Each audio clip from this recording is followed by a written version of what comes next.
Kishuk Wisnam, Kishuk Yuket, Kishuk or quiet, Kapinishlish, Hugachet Kinshuketish Miet, Husukane. Good morning, good afternoon, good evening, all my wealthy warriors. I'm your host, Kinshuketish Miet, also known as Night Runner, translated from Tanacha into English. And my taxpayer name is Peter White. And you are tuning in to the Wealthy Warriors podcast on Wealthy Warrior Wednesdays. It's a lot of W's, WWW. And it's been a couple weeks since I've done a podcast.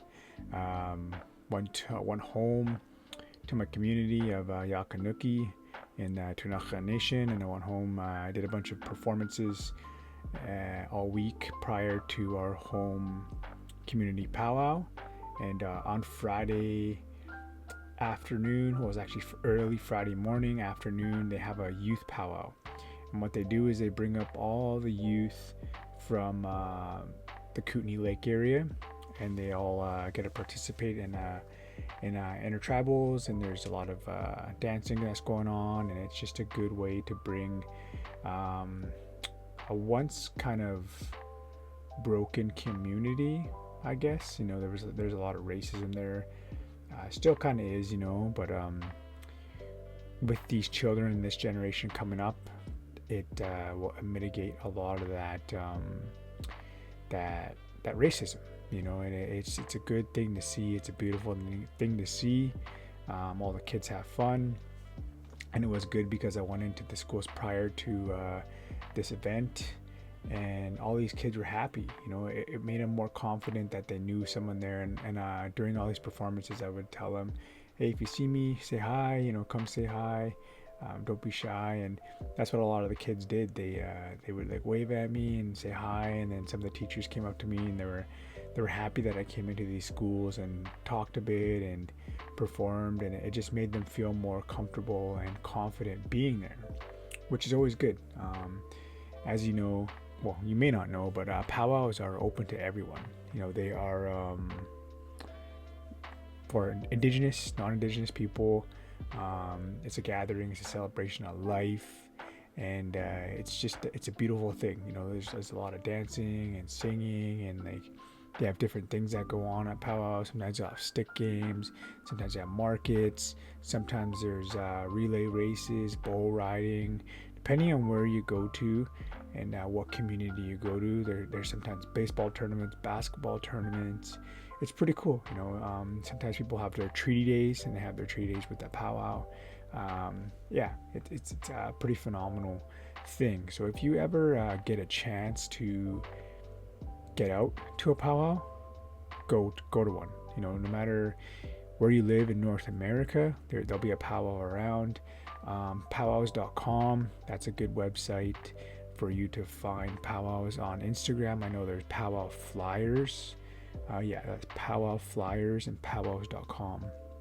There's a lot of information on powwows across North America. So if you are listening to this in North America, go check it out. You know, it's going to be powwow season coming up. It's springtime. We're heading into summer. It's a beautiful season. One of my favorite seasons is summer because I get to go and travel and dance. And so this during this event, during my home community powwow on my father's side, that's exactly where I started dancing 8 years ago. So May Long Weekend is kind of a big thing for me because that's where I pushed myself to grow. And that's where I first wanted to dance. I wanted to dance in my community where I felt safe. And so my mom traveled there, my guardian mom, my adopted mom, I call her my mom. She came down and kind of helped me out. I went in and I had no prior practicing as an adult, and I was nervous, you know, and I was scared, and but I knew it was the right thing. in my gut and my intuition, I just knew that it was something that I needed to do in my life. And as I got more into it, I got more and more hooked and more addicted. And it's a good addiction, anyways, I believe. And I got to travel, and I put all of my effort into this, and then what actually got me into it was there was a tumor growing on the top of my right foot. And what pushed me to do that was that when I was leaving that cancer agency, there was this, a little subtle sign that told me, hey, maybe you should start dancing powwow. And it was weird, it was just like this tiny, tiny little subtle sign. And I wasn't listening to music, and I wasn't, I was just sitting there in the calm, almost like the peace, and it came to me. And listening to that has transformed my life for the better. I've been able to travel North America. I've been able to meet some amazing people. I've been able to help a lot of people. I've invested in myself a lot. And, I'm a big believer of something called karma. And that's what this episode kind of is about. It's about karma. And, as Indigenous people, a lot of Indigenous people, I can't speak for everyone, right? Because there's so many tribes across Turtle Island. And, a teaching that was kind of taught to me, and I've heard it from a few Indigenous people and some elders and younger people. It's just really amazing belief about karma, though. And with karma, the saying is what goes around comes around. But with Indigenous people, sometimes, some Indigenous people believe what goes around comes around, but it might not happen to you. It may happen to your children, your grandchildren, your great-great-grandchildren. Someone down your family line may have to pay for your karma.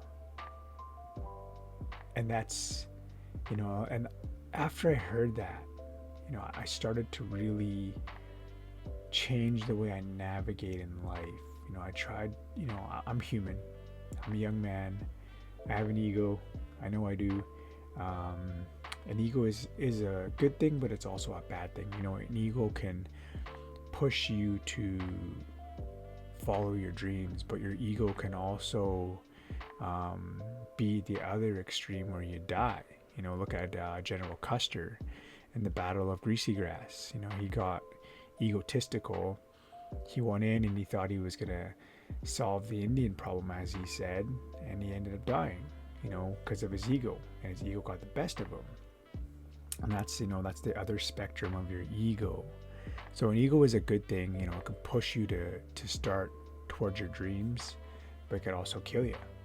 So finding that fine balance in between is always good. You always have to have a little bit of dark with light, a little bit of negative with positive. You have to have that pull and push. It can't always just be one way in life. And during this event, I can't remember when exactly it was. I think it was my third year of dancing powwow.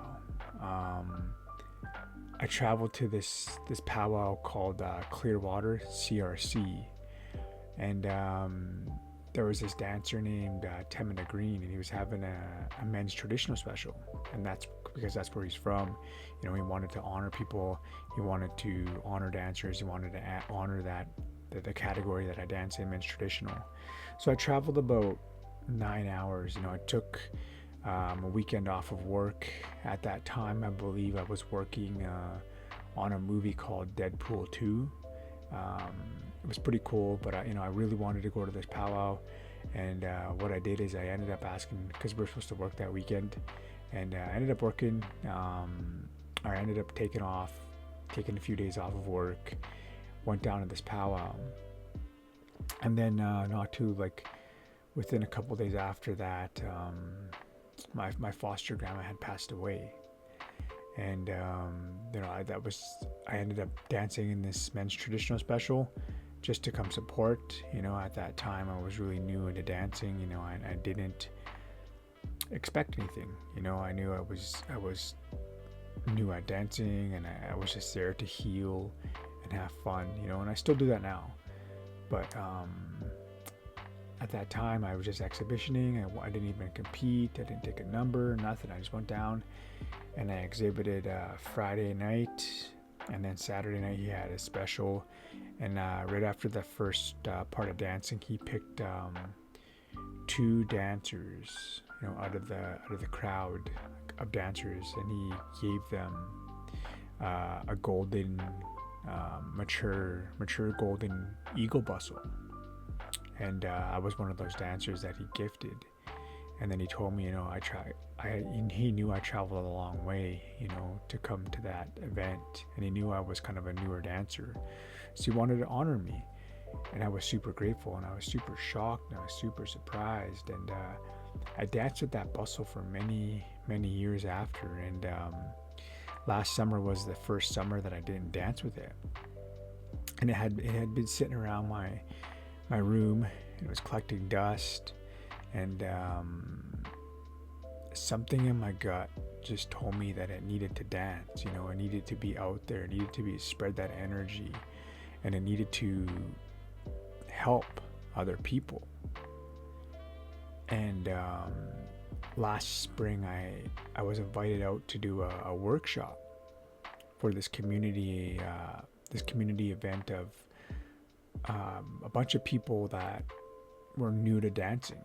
There was a bunch of kids, a bunch of boys. I was mainly brought out there to be, a positive role model for the boys. But there was also some young girls there, and some girls, and there was a father and a mother, and there was, it was kind of cool. It was cool, this community of indigenous people that kind of came together. They all live in these small little rural towns around in the it's between the Kootenays and the Okanagan, and it's there's just these tiny little towns. You blink and you drive through them already.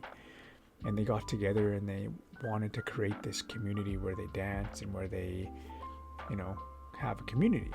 Like, because a lot of them all moved away from the reservations, and they were living there in these rural little towns. And they didn't know much about powwow, and then someone actually had forwarded my contact information to them. So they brought me out, and I taught them everything, like on how I carry my regalia in my suitcase. I taught them songs. I taught them what I knew about the different songs, and I tried to teach them different styles of dancing. And then I even let them try on my regalia, just to see what it felt like to dance with the pieces that they wanted to dance with, because sometimes you don't know something is there until you witness it, right? And wearing someone's regalia is a big thing, right?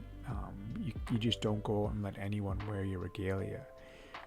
But my gut told me to let these young ones try these things on, my roach, my bustle, like everything I allowed them to try on to encourage them to keep going. And there was this father, he has a few sons and a daughter, I believe, and his wife, and they all dance, and they've been traveling together. This community, they've been traveling around to powwows, and I knew they were going to be there because they told me they were going to be there. And the theme of the powwow was honoring men, and I was like, there's no better time to honor this father, because he's been dancing around with the turkey bustle, and there's nothing wrong with that, right? But in indigenous ways, you're supposed to earn these feathers. You walk in a good way, and I felt like him being a father and encouraging his children to dance, and being there for his wife, and being a good partner, being a warrior, what warriors did to earn these things. I felt like he earned it. And right off the hop at the powwow on Saturday afternoon, I asked the committee, and they were happy to do it. So I had a little bit of a speech. If you go back to my Yakanuki vlog, the first one, you'll see it. And he almost started crying because he was just shocked. And, I've given many things away. A couple years ago, I gave my old beadwork away to a young dancer, and the same thing. He started to cry, and he hugged me, and he had just lost his cousin, who was one of his best friends, to suicide. And he felt lost, and he wasn't even gonna come dance, and something told him just to go, and I had a feeling, just to watch dancers and watch how they interact and see how they carry themselves. And I kind of knew who this dancer was, from prior people. But something told me that, hey, this is the one. This is the young guy that you need to do. Like, you need to give it to. And at the very end, on Sunday evening, I went up to the MC stand and I asked the MC I didn't know I forgot his name. But I showed him a photo and he knew exactly who it was. So he called him up, and then he didn't even know, the MC didn't even know what I was doing. And I gave him that beadwork right in front of the MC, and that young boy, that young man started to cry and hug me. And it just, in a good way, I gave it away, to pass that energy on, to pass that spirit, to help with whatever he was going through in life. And it turned out he really needed it at that time. And I've given feathers away, and I've given things away that have come to me. And these things will return to me in some way, in some form, and somehow. And it might not even return to me. It might be my children, my grandchildren. I try to walk in a humble way of life. But like you said, I'm a young man. I have an ego. And sometimes I let it get the best of me. But, I'm human. We make mistakes. And that's how you learn sometimes. But I also try to work and walk in a good way as well. I try to have that balance. And it's a good way to look at life. So I want to challenge you to start looking at life like that. Like karma. Like, hey, ask yourself, if what I'm doing right now, is it going to affect my grandchildren, my children, whoever down my bloodline, in a good way or a bad way? And that's a way you can start to navigate in a healthier way. And that's what I'm going to keep doing on in my life. I'm going to keep walking this way and thinking that to myself and asking myself that. Is this a good thing or a bad thing that's going to happen to me in the future? And, I've done my fair share of bad things as a young boy and a young adult. Addiction will do that to you. When I was lost in alcoholism, and I paid the price for that. I paid the price in many ways now. And I feel like, it's a good way to turn a new chapter over and start giving back. So if you get anything from this podcast this week, look at life as karma. Look at what you do as karma. Everything has a positive effect or a negative effect. You're either bringing the light to the world or you're taking the light away from the world. So, Sukani for tuning in. Dagas, take care, and remember, everything always happens for the right reasons. I will see you next Wednesday, all my wealthy warriors. Take care.